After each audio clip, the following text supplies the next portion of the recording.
Chafing Armor Podcast, Episode 12. Beware of travelers bearing gifts.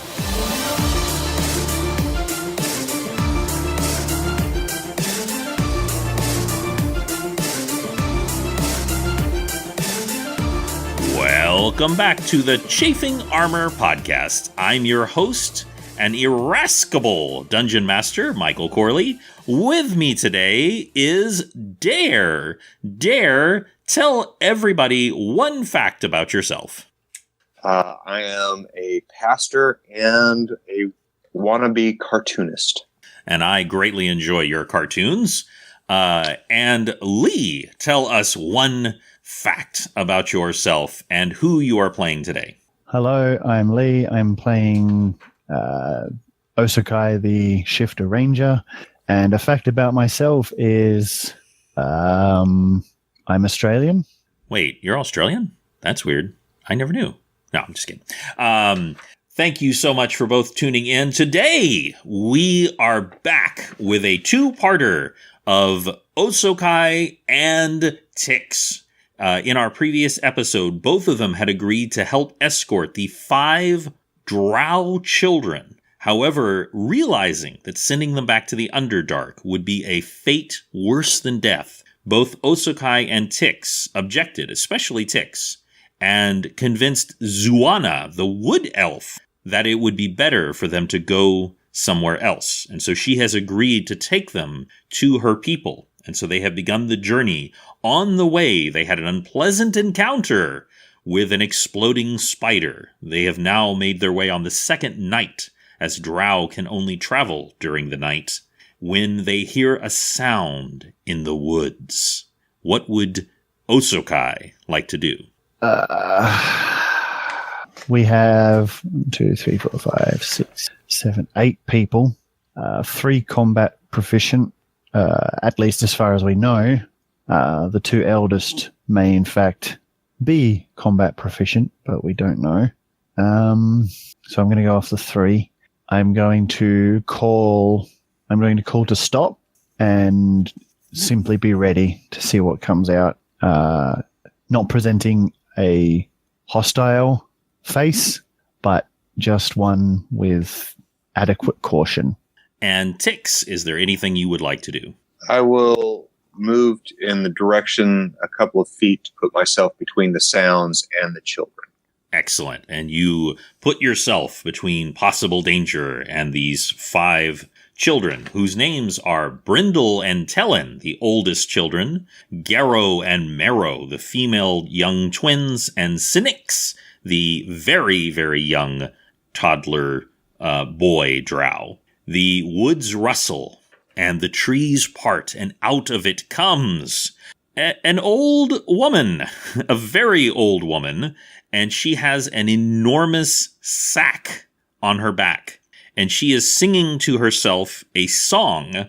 She is singing a song, a somewhat racy tavern song, the story of a stallion and a young lass, something you would not repeat in polite company.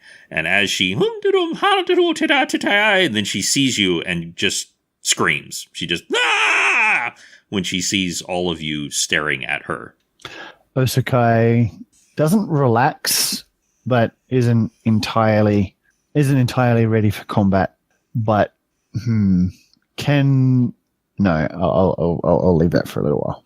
Greetings, lady. Are you wandering in the woods alone? She says, "Oh, you're bandits for sure. You'll come to take all me wares. You've come to get me." Not as we're aware of. We're wandering through the woods, going to a village nearby.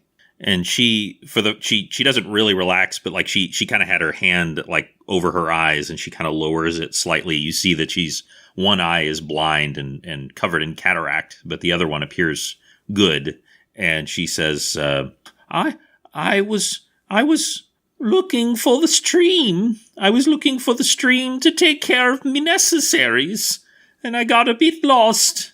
I'm just an old peddler woman. I go through these parts every season, and peddle me wares to the local taverns. Usukai points in the direction of the nearest stream and simply says, "The stream is that way." She says, "Oh, thank you, great sir. Thank you for your kindness. Would anyone care to view my wares? I have many things that you would like to buy." Usukai isn't interested, but at the same time, Usukai won't speak for the rest of the group. I'll take a look at what you have. And she immediately, like, a salesman who's got a mark, like her demeanor just entirely changes. And like she goes into sales mode and she goes, "Oh, good sir, young gnome, handsome gnome. I have the finest wares that you have ever seen. I have here, which is reported to be the very heart of a dragon, and one who wields it is immune to the very fires themselves, could walk into a great kiln and be unharmed." And she holds out just a just disgusting shriveled heart, and there's no way for you to tell if it's a dragon's heart or not. Anything else? I don't think I'm interested in a dragon's heart. "Oh, most auspicious, most discerning you are, sir." And she reaches into her pack and pulls out a rope. And she says, "This is a very special rope. It will not break, not even when cut by a sword. And whispering a word of magic to it, it will extend itself 10 times its length and allow the user to rise or lower as they desire." Really, I'd like to see a demonstration of that. "I would be more than happy to, but being times what they are, you understand. Do you have method of payment?" I have some gold here in my purse. "And I am certain that you are entirely honorable, a good sir, a noble sir, but would it be averse if I could see it?" I fish out 1 gold piece. She actually, with a great deal, and you can try to stop her if you wish, but she just like almost with cat-like reflexes, just snatches the coin and bites it with one of her remaining teeth and looks at it and goes, and she hands it back to you. She doesn't take it from you. And she pulls out the rope and she looks over at you and then she whispers very faintly to the rope. And you see it immediately just slither up into the air as if an invisible force were holding it up. And it goes up just pretty much to the top of the trees. You don't know exactly how high, but, probably at least 60 feet up into the air. Oh, that seems that might be kind of useful. How much are you asking for it? "Oh, sir, kind sir, what wonderful sir, for you, a mere 30 gold. I will offer you, how about 8 gold pieces? Okay. Would you roll a charisma check for me? And I get a 20. 18 plus 2.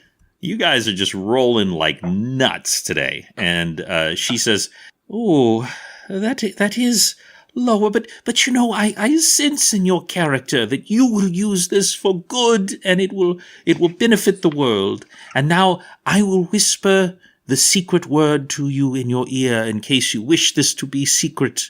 And she whispers into your ear, "Absalon." That is the word Absalon. If you whisper that word, it will rise or it will lower depending on your will. And she taps the rope once and it immediately falls to the ground and shrinks back to about, 3 feet in length. And she coils it up and gives it to you, obviously in exchange for the 8 gold. Fantastic.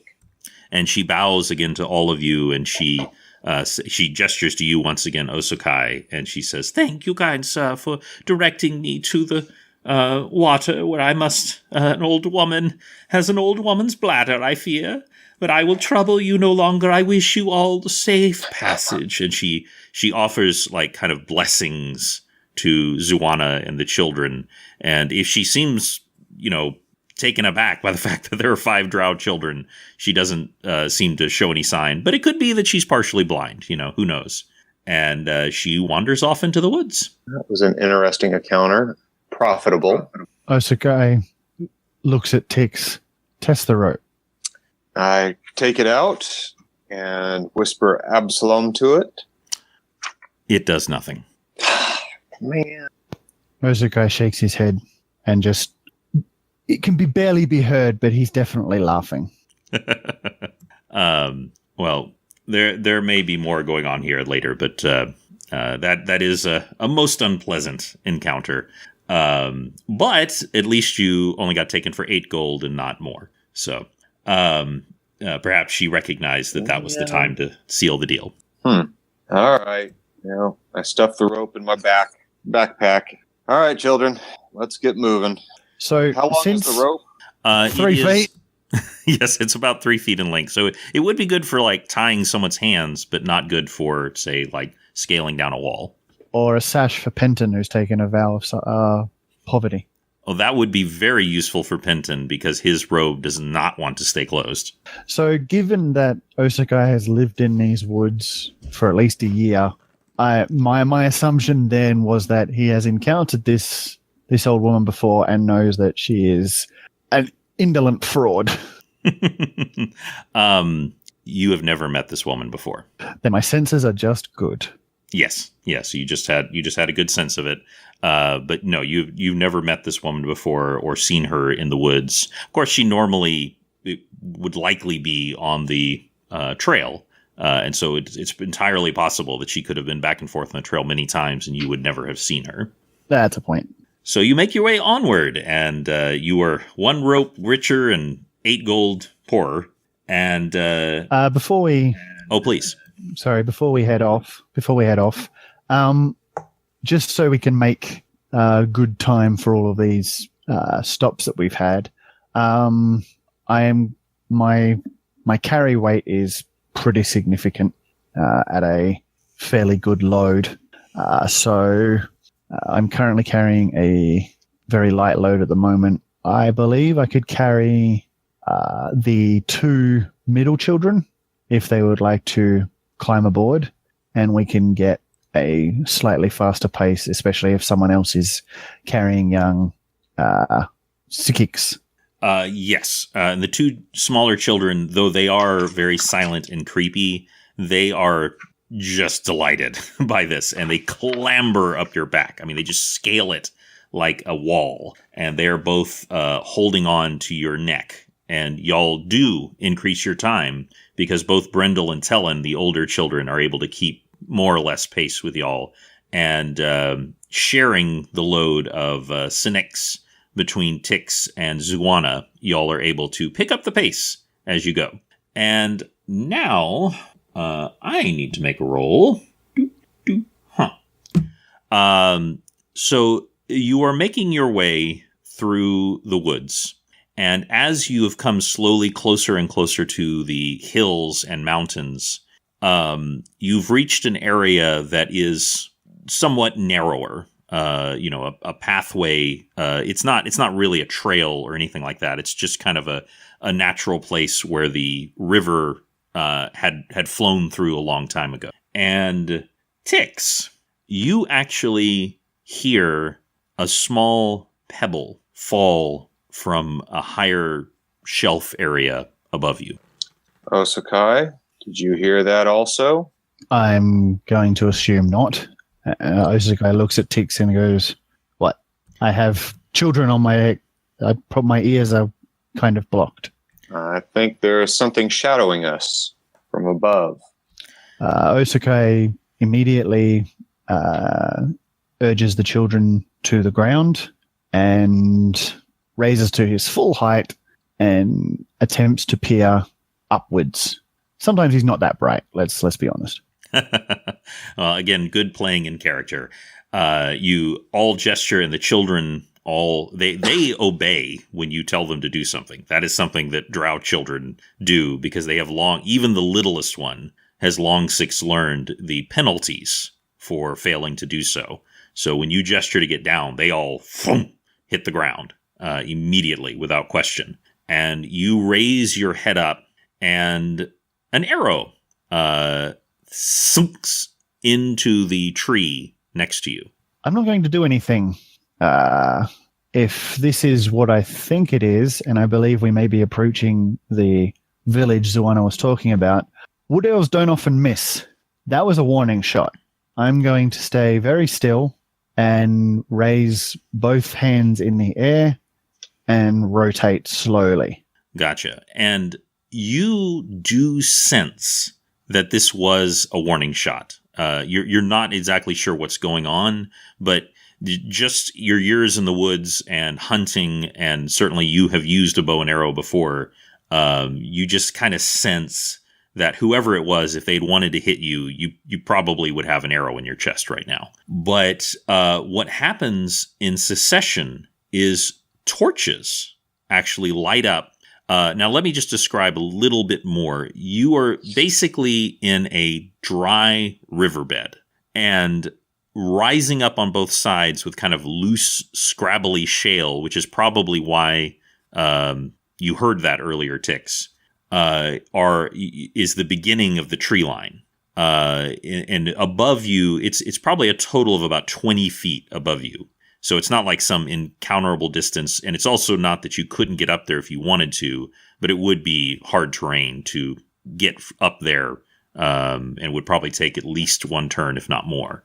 But in succession, torches begin lighting around you. You're not entirely sure if they might not be by magic, because they're just so synchronous. And you see that you have at least a dozen figures surrounding you. 11 of them are all wearing masks. And those 11 all have bald heads, and you can see under their mask protruding beards protruding from underneath their masks. But there's a 12th, and he is not wearing a mask. He is wearing chainmail, and you can see a sword on his back, and he obviously is the one who shot the arrow, because he's got his bow and arrow out, and he's got another arrow cocked. And he's actually a half-orc, something that y'all have had a lot of experience with recently, though he is a little more on the human side, whereas Morezi is a little more orcish. He's a little more humanish. And he is pointing his arrow at you, Osakai, being the tallest figure in the woods. And he says, lazily in common, nobody move. Osakai drops his arms back down to his sides and meets the half-orc's gaze with a measured same sort of look, and simply just says in his gruff tone, "We wish to pass." And you know what? Nothing would give me greater pleasure. In fact, I'm going to let you pass. And I'm going to let your little friend pass. And you know what? Little cutie over there, she can pass too. And y'all can just keep on going right down this ravine and go on with your lives. But I'm going to need you to leave those kids behind. That's not going to happen. No, it is not. Oh, I hear that from time to time. It happens, and it's okay. But I want you to know that we're going to take great care of them. In fact, myself, name's Crackle, by the way. Name's Cackle, by the way. It's great to meet you. Me and my compatriots here, they're all half-dwarfs, and we've all been slaves. We've had a terrible upbringing. I'm sure you've heard the story again and again, but we're all free now. And you know what? We're going to raise these kids right. We're going to take really good care of them. So you just leave them here, and you can escape with your life. Somehow your words just don't fill me with utter joy. And I think we're going to make sure that these children are raised in the proper way in a nice, safe village. And you're not going to be part of that.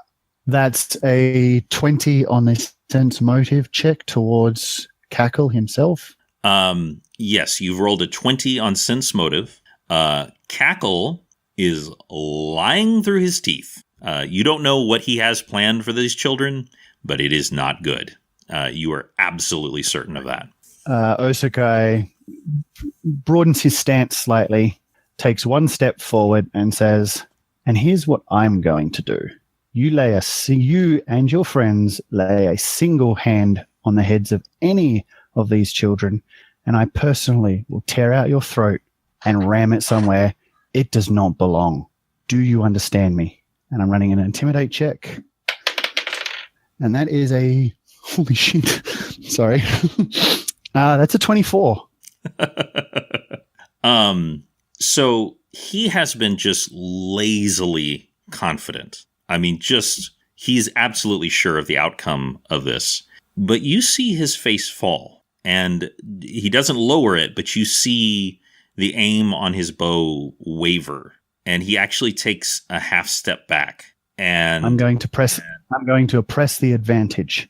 I'm going to continue. Second of all, you and all of your friends are going to turn around and you're going to leave. I understand slavery was not very nice to you. These are children.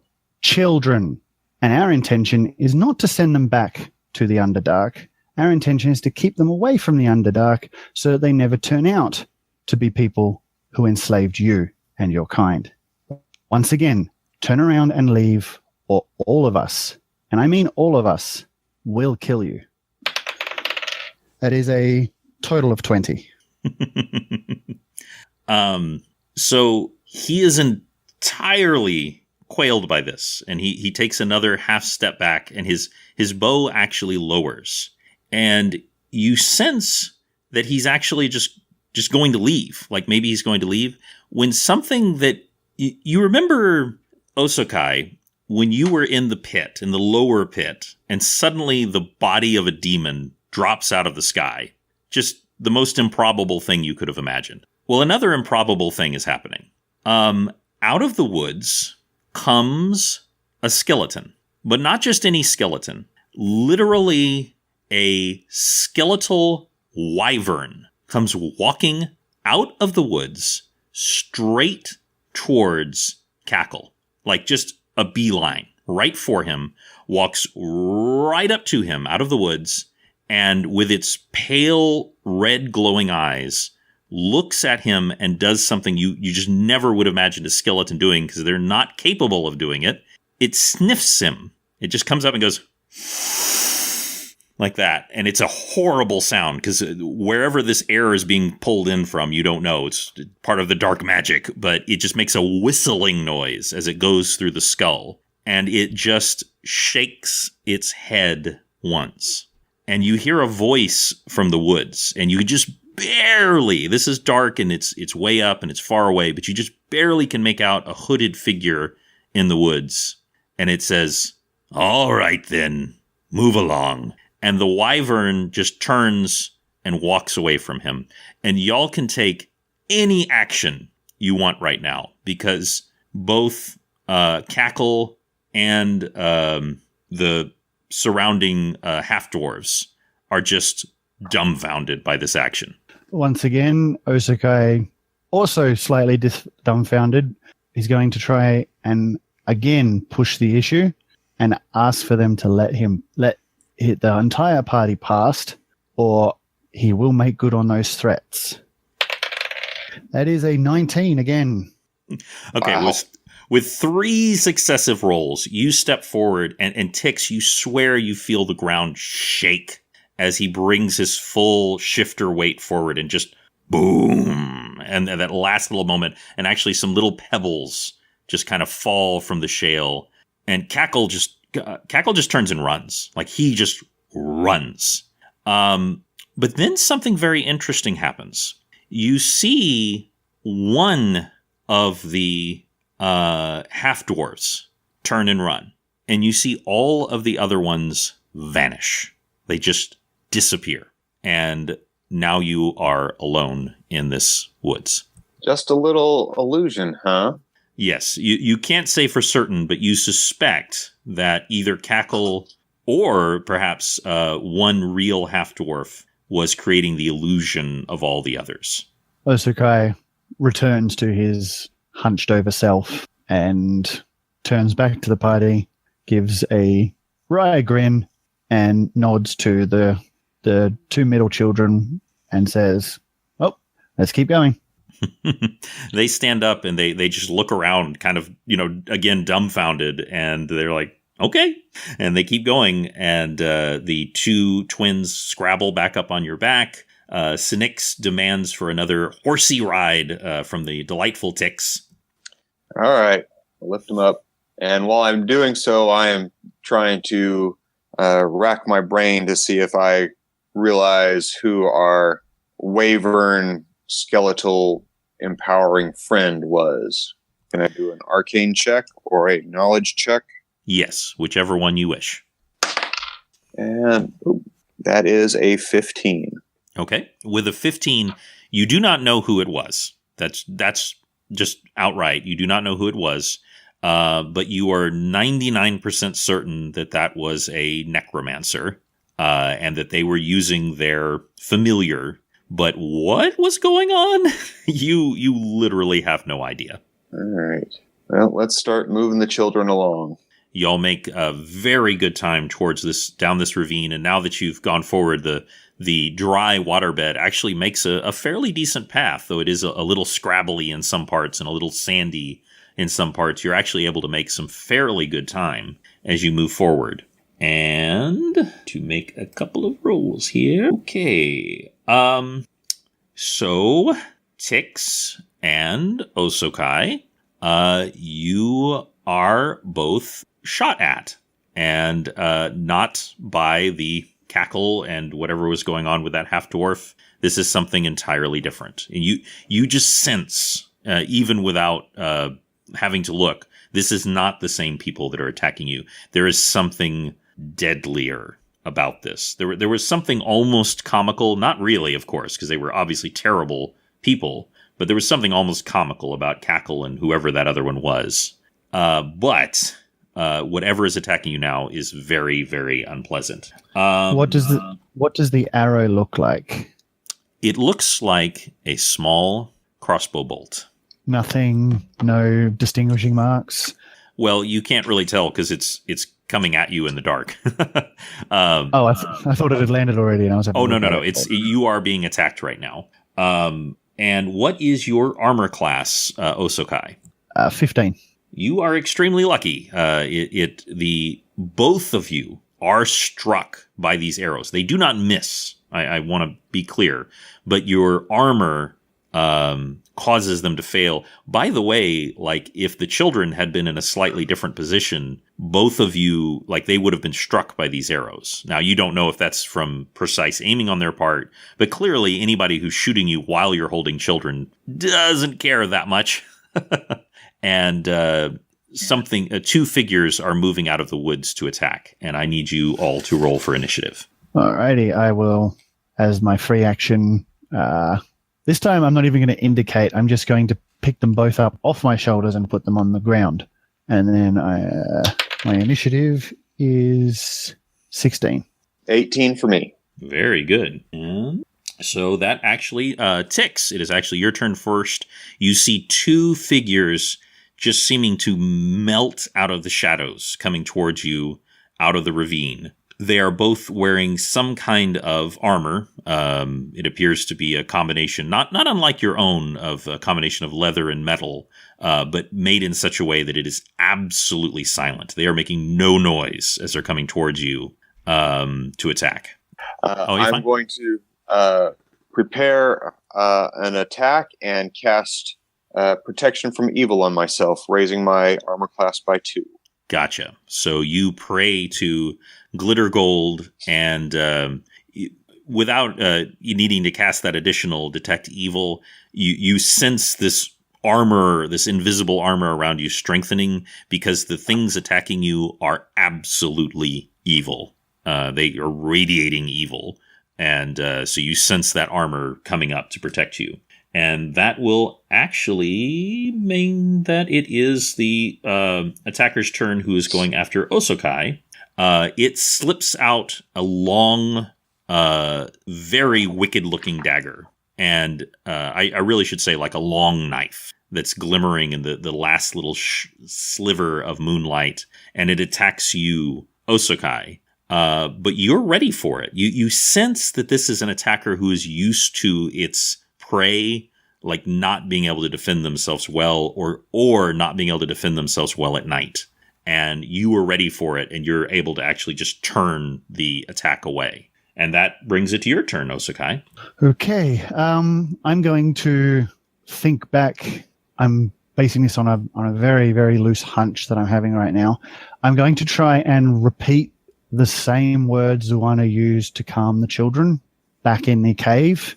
And I'm going to shout this. I have a sneaking suspicion we're being attacked by drow. And just using these words, I'm hoping has at least a halting effect on them. But again, I don't know for sure they're drow. I just have a strong suspicion, given they're coming out at night. They're very evil, although I can't feel that. But they're also wearing armor that allows them to melt out of the darkness, which just gives me this overwhelming sense that something both familiar and alien is going on. So here's a roll for my recollection of the words Zuana used. That is a 16. Okay, so it's not perfect, but you are able to repeat those words back. And the head of both the one you're fighting and the head of the one that Tix is encountering both whip and turn at you, and you see the reflection of red eyes. And as they move forward in the moonlight, even in the scant moonlight, you do see the pale, long white hair. And your hunch was absolutely correct that these are both drow and are very murderous. I quickly make eyes at Zuana and say, if there was any time not to keep secrets, this would be one of them.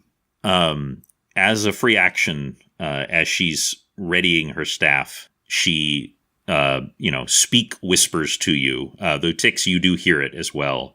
She says, "If we do not kill them, we are all dead." All right. I nod, and I am going to, hopefully this has all been done in a pretty quick manner. I'm hoping I get some kind of advantage on the one attacking me. I'm going to lift and slam. Go for it, and I reward a +2 because it was certainly taken aback by you suddenly speaking drow to it. It is this attacker has never heard you ever heard someone non-drow speak drow. It's the one word I know, but okay. All right, strength check. That is a 20 to the strength check to lift and slam. Okay. You reach forward and both of your arms just wrap around its torso. The knife is snicking past you, but you just raise it full into the air and boom, you bring it down. They're both male. Boom, you bring them both down. You bring him down onto the shale, and you actually see like the loose scrabbling stones just rattle as you slam him into the ground. And roll for damage. Okie dokie. All right, so this is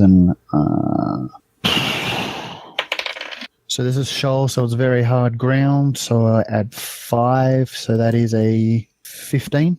15 total. Okay, you slam him into the ground, and when he turns back towards you with just murder in his eyes, you actually see that several pieces of shale are stuck into his cheek, like they have embedded themselves in his cheek, and you hurt him very badly. Now, refresh my memory, are you both prone at this time? He is. I'm not. Okay. So that will actually bring it to the other drow who is attacking you, Tix, and is coming again with a wicked long knife. And I'm getting real sick of this, guys. You know, like, I don't lie about my rolls, but I'm getting tempted. I'm getting real tempted because that's 2. Friggin' 2. So as it should be. I think, well, part of it is that you have just prayed to Glitter Gold, and so he comes to attack you, and you literally see his knife just turn like almost against his will, and you know that it is the force of your god going, nope, not today, turning away that attack. And it is Zuana's turn, and she attacks the one who's attacking you, Tix, with her staff. And she unfortunately does not succeed, probably because he's moving away from you unexpectedly because of that invisible force. And that will bring it back to you, Tix. I will swing away with my axe at the one that's in front of me. Excellent. And I roll a 1. Gotcha. Wow. Would you do another favor for me? Would you roll your percentile dice and let me know what percentage you roll? And this is not going to be pretty. That is a 22. Oh, well, that is pretty in your case. By the way, when I ask for that roll after rolling a 1, you don't want to roll high. So all that means is that you fail. And perhaps this guy is still stumbling forward. So when you try to attack him, you just overcompensate and miss. And now it is the drow who is attacking Osokai's turn. And he is prone. And he is going to attempt to attack you from the ground. And so he is going to have minus penalties, but he is striking at your legs with his long knife. And he gets a 4. Yeah, a 4. So probably because he's prone on the ground, he can't quite make that work and simply misses you. And Osokai, it is your turn. All right, I am so terrible with names. The eldest girl drow. That is Brindle. Brindle. I'm going to toss her. This is such a bad idea. I'm going to toss her my Morning Star, and I'm just going to toss her my Morning Star, and I'm just going to punch the one on the ground again and try and make sure he stays down. Okay. You throw your Morning Star to her, and she catches it as if it was part of her arm. She just simply reaches out and catches it effortlessly, and we'll see Beautiful. What happens. Perfect choice, I think. All right. So this is just a punch. That is a 13 plus 5, so that's 17. Is that a hit? With a 17, that is going to hit. So roll for damage. All right, so D6. That is 2 damage. Okay. So it's really more like he's trying, like you throw the Morning Star, and that's really more your action. And so he's kind of like trying to pick himself up, and you just more like almost without even looking at him, just kind of go pop and smack him in the face. So it doesn't do much damage, but it just kind of, knocks him back down, and he's not doing so hot right now, I might add. And that will bring it to Brindle's go. I'm sorry. Well, actually, she's going to attack at the very end because she's just going to be added to the end of the rotation. Okay, that's fine. I was mainly joking, but that's okay. Well, she is going to get to act. And the drow attacking Tix is going to redouble his efforts. And he gets an 11. Let me guess, is that not going to beat your armor? 20? No. No. And actually, he does have bonuses, but that is not going to still get over 20. So he is trying to attack you. And once again, he cannot get through the force of your god that is just LOL noping this evil force attacking you. And Zuana is going to attack him as well. And she gets a 17, which is going to hit. And she does 8 points of damage. Now, this one has not been injured yet. This is the one attacking you, Tix. But she gets a good smack in with her Morning Star, her staff. And now Brindle comes in and attacks. And she is unfortunately not successful, but she is swinging her mace wildly at this attacker. And in fact, you're kind of Tix a little bit, whoa, watching out as she's swinging wildly. She's clearly trained in combat, but you suspect not with a top-heavy weapon like this. So she does miss, and that will bring it around to you, Tix. And I'm going to swing away again this time. And I get a whole 8 that time. Unfortunately, that is not going to do it, and so he is able to back up, and he's being very cautious now because basically you, Zuana, and Brindle are attacking him, and he's really being cautious because he doesn't want to get flanked, which is a possibility. And now it is the one on the ground, Osokai, and he is going to try to lift himself up into the air, which means you get an attack of opportunity. So roll for that, please. Alrighty. That is a 17 again. That is going to hit. All right. Same again. Another, basically one punch. That's another 2. So he's picking himself up again. He does manage to stand up, but you hit him one more time as he gets up. The only reason it's not worse is because he's trying to scramble away from you. And that, of course, takes his entire turn. He does move a few steps back, trying to, get into a better position to attack. And that will bring it to the drow attacking you, Tix. And isn't it my go? Oh. Because that was an attack of opportunity. And then... Oh, yeah, but he had to spend his entire round standing up. Yeah, but after his go, it's mine, isn't it? Oh, did I miss you? Oh, I did. You're absolutely right. I apologize. Osokai, go for it. All right, same again. I'm just going to keep hitting this guy. That's not going to do it. I'm not even going to say what I got. It's not a 1, but I didn't get it. Well, he's just scrambling backwards, and he's gone completely defensive. And so you go at to punch him again, but he's moving backwards, almost falling again on the shale, but he's managing to keep out of your flurry of blows that you are trying to land upon him. And so now, after Osokai, that will bring it to the drow trying to attack Utix. He gets a 13, which I do not believe is going to do it, is it? No, it is not, fortunately. He is just not doing well on his rolls. And he's got bonuses. He's got decent bonuses, but he's just been rolling. He's not rolled anything over a 10. Let me put it that way. And so he is not succeeding. And Zuwana... I know the feeling. We've all been there. And unfortunately, though, Zuwana is also missing because he's just completely scanning back and forth, not letting any of you three flank him.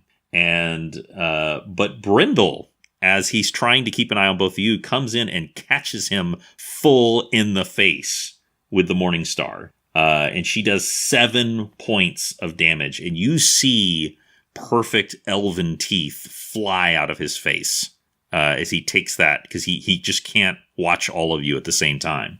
Like that girl. Osokai is going to give a quick whoop and of somewhat pride, even though he has absolutely nothing to do with it. And just he couldn't help himself. And as this one is going backwards, you see him stop, and he makes a weird gurgling noise, and he falls to the ground dead. This is the one who was attacking you, Tix. And I'm even better than I thought I was. You're amazing. Sprouting from the back of his neck is a toy boat. And Tellan, during this battle, has maneuvered himself behind this drow. You little beauty. And has buried this wooden toy with a very sharp edge at the end, where this boat, little canoe-looking object, and has buried it into the back of his neck. The last drow sees all of this, and he turns to run. And Tix, it is your turn. I roll to trip him up and lay him out. Okay. Roll for that. I am going to give you a slight minus because you're not quite near him, but you can do that. That is a 50. I'm going to say that he stumbles, but you do not actually knock him down. He, however, is not clearing the distance the way he would want to be at this moment. And that will bring it to... he, however, is trying to run, but he's not. He's moving effectively at half speed. And Osokai, it is your turn. My turn to try and lay him out. All right, so this is a tackle. That is a total of 19. Okay. You tackle him to the ground. Boom. He goes down, and I believe that you also roll for damage on that. Is that correct? No, I can choose not to. Okay. Then he goes hard. He goes down hard on the ground. Oh, I am attempting to restrain him. Okay. He is going to try to contest your strength. So if you would roll for that. Good luck, buddy. Definitely good luck. 22. Yeah, he rolled a 6. So, no. And I think he has a +1 to strength. So, nope. You're giant, and this is not in any way a metaphor. Bear-like arms wrap around him and just like bands of iron, and he cannot move. And the fight is over. All right. I guess I'm just going to hold him and let's get some interrogation going. Okay. I get out my 3 feet of rope to tie him up. You're like, finally! It is perfectly good rope, and it does work in tying him up. All right. I'm going to indicate to Zawana to ask him some questions, intimating that if he doesn't answer the way we would like, he may find himself facing his goddess. And she does do that, and you hear while none of you speak Drow, you hear the word Lolf, and you actually see his eyes widen. And I'm going to say, Tix, you especially with your religion knowledge know that you do not want to die in this manner as a Drow. That's not an afterlife you're looking for. You do not want to meet Lolf after being defeated in battle and then, just dying in this manner. So he clearly does seem taken aback by that, and she asks him a rapid series of questions, but he is refusing to answer. I go over to him and gently start pressing the edge of my axe next to his ear. And would you roll an intimidate check for me? I would love to. Intimidation, I get a whole +2 on that. And so I got a 17.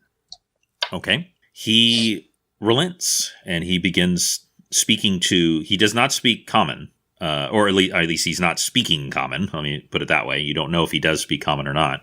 But he's speaking in Drow to Zawana, who listens and asks him several things. And she turns and nods to both of you and says what you may have been suspecting, and says that they have come to retrieve these children. They were expecting them to be returned to this area before long. And she quickly adds that my hope was that's why I wanted to make good time, was I wanted to get past to this area to my people before they could find us. But I never expected that they would care enough about a dozen children. Remember, there were originally a dozen, to have actually sent someone looking. That she expected that they would be, like maybe at the entrance to a cavern, but not that they would have come out on patrol. That's very unusual behavior, she says. Okay, so he speaks Drow. We don't know if he speaks Common, but you know what? I'm going to try this anyway. I'm going to motion Tix to stand back a little bit. I'm going to walk right up to him, and I'm going to whisper in his ear in Common, "I've spoken with Lolf." I back up. Now, obviously, this is something you could just say, but you remember I said that you essentially have a psychic scar now. You almost have like the mark of Lolf on you. Not really, but kind of. And he can sense that, and he quails. Like almost, you would never, if anyone had told you that a Drow would act in this fashion, you would not believe it. Like you've heard so many stories about the Drow, you never would have thought one would quail in terror. And he quails in terror. And Oh, go ahead. I stand back and I nod at him and say, "We were never here." Got it? He nods and he says, "I swear upon Lolf and upon all of the Underdark and all of its secrets that I will say nothing." I cut him loose.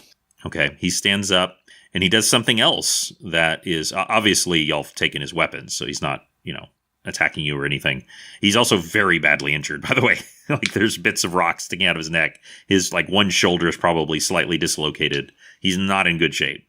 He stands up and he does something very unexpected. He bows to you, Osokai, in particular, and he says in a very broken Common, "I do not envy what has happened to you. And if my God would permit the wishing of luck, I would do so. And he also says, there are terrible things happening below. There are terrible, terrible things happening below. We are all in great danger. And he turns and he runs into the night. I turn to the others and kneel down to the children. Not kneel down, but just sort of slightly, especially to the older ones. And I tell them, I let him go because that's what you do.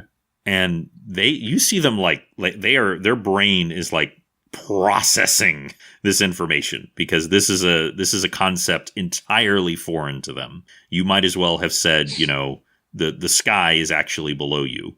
But you see they're really thinking about it. That's all I want. I nod to Zuana and say, you know why I let him go, right? She just nods once. I look to Tix. I think it was a mistake. I nod and go, understandable, but little jugs have big ears and big eyes.